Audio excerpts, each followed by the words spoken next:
Alright, so at Wise County, sitting on a 3-well pad in the great state of Texas. Start your day off with a monster. Everybody should know how that goes. Got my paperwork, tape recorder. I like carrying that so I don't have to write down my shit twice.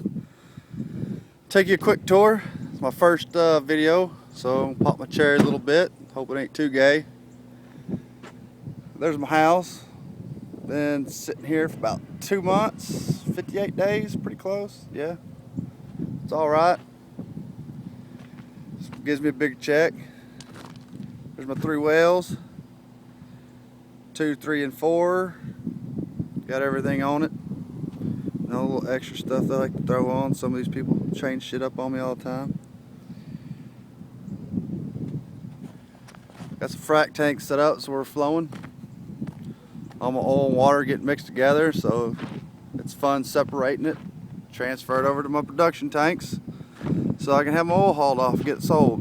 And there's some people working on it, re-changing the piping, and they're also adding, buyback and sales line over there, which nobody's working on the weekend or a holiday, so I didn't know they had holidays and weekends off in the oil field, but apparently some people do. But it's typical frac tanks. Everybody should know they're all pieces of shit. They leak. No matter how hard you beat it on with a sledgehammer, they leak. Got some new leaks today. Been sitting here for 2 months. Got some more leaks. Brand new leaks. Look at there. Makes one hell of a mess, especially with the salt water. And there's always a valve or something broke and so forth. Spend all day bitching about that. But it's a pretty big location, so it takes a little bit of time to walk around this place. Here's our separators, our superiors. They do alright as long as you're not moving a lot of water. Got a little ESD right there you can manually set. It hits any of your kills, it'll shut the wells in. Also has one up there, a little box right above my finger. Water level gets that high, it'll shut the wells in, just safety. Just like any typical separator, you got your oil and water side. Got your water, got your oil, gas out the top. This one has manual dumps. Of course, you got all these pipes. There's your cell, that's where your gas goes from the top of your separator. And your ejection line is right there, comes from compressor. Goes over here to your wellhead. Got our little gauges, our little boxes. Got 3 of them, individual wells. Got 1, 2, and 3. We can get anything off of it. Cells, yesterday's volumes, cells of cums, your static pressures, your oil, water, injection, everything's on it. If you choose to get any of those, I get them from other places too, so sometimes they're not accurate. And this is our little setup. It's kind of confusing, a lot of pipes, but another thing is it's got a lot of bypasses, which is kind of a good thing. You can share injection rates between one compressor. You can share it between 2 wells, and you can share gas from another well if need be. But there's a lot of wrench turning to do it. But there's valves everywhere. They're hid like Easter eggs. But that's what the back looks like. And hell, there's the whole view. Looks like a big old mess. But I've seen worse. We'll scroll on down to these compressors.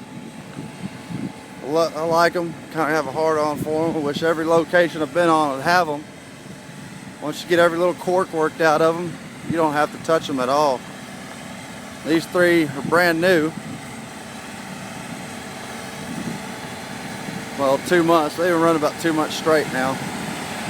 But they're capable of injecting 700 to 800 MCFs by themselves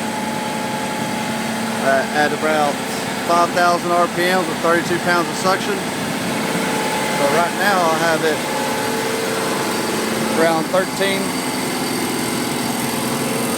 100 RPMs with 21 pounds of suction, and I'm pushing anywhere from 525 to 550 my flow rate.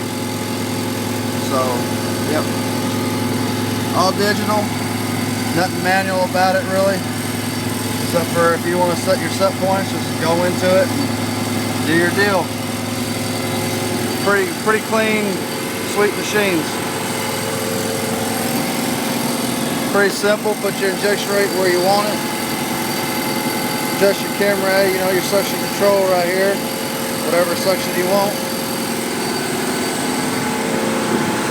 Adjust your RPMs up and down manually. So they have an automatic RPM, but don't like to use it. But yeah, I can get my injection rate from those two things up there. Pretty good sized machines.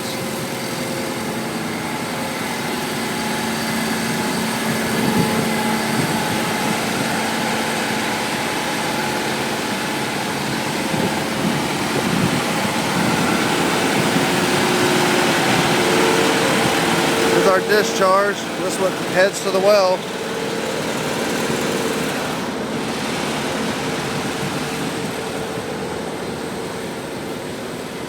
Well, I'll take a walk over here. Just bear with me, it's a big location, so there's a lot to walk around out here.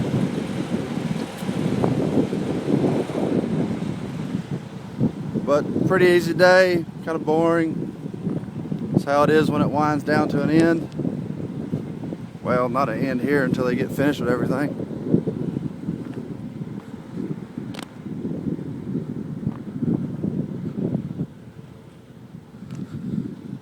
Here's where we have our cells and buybacks. Adding a new buyback and a new cells in. Of course, I ain't done with it. But anyway, from the separator to here is where it comes back out. Goes to this little setup that they put in. It's got a bypass on this end. Got a Bettis. And another little Kimray. I usually call it my back pressure valve because it holds all my back pressure, which I like to use because I can set it where I want it. Got it at 100 pounds of back pressure. Anything over sends it down to cells. I don't really use this because I cannot set it manually. I have to have a meter tech come out and set it for me with a computer, and it don't close fast enough. So usually when it opens and it starts to close, most of your back pressure goes away, and it's kind of hard to keep all that shit back there going. And this nice little thing, save your ass, catches water. It's got an automatic dump on it. Gets so full, if you get any carryover or anything like that, it'll automatically dump it right back there and send it all the way over to your tank. And this fella right here, this Dynafloat, it'll help keep any fluids going down your cells line. So if have any problems, well, any flowback would know every once in a while there's a problem and it likes to send a bunch of fluid down to your cells line. This will catch it and stop it from happening. That way it'll give this time to dump if it's too much, which could save your ass one day, because apparently nobody likes to get fluid in their cells line.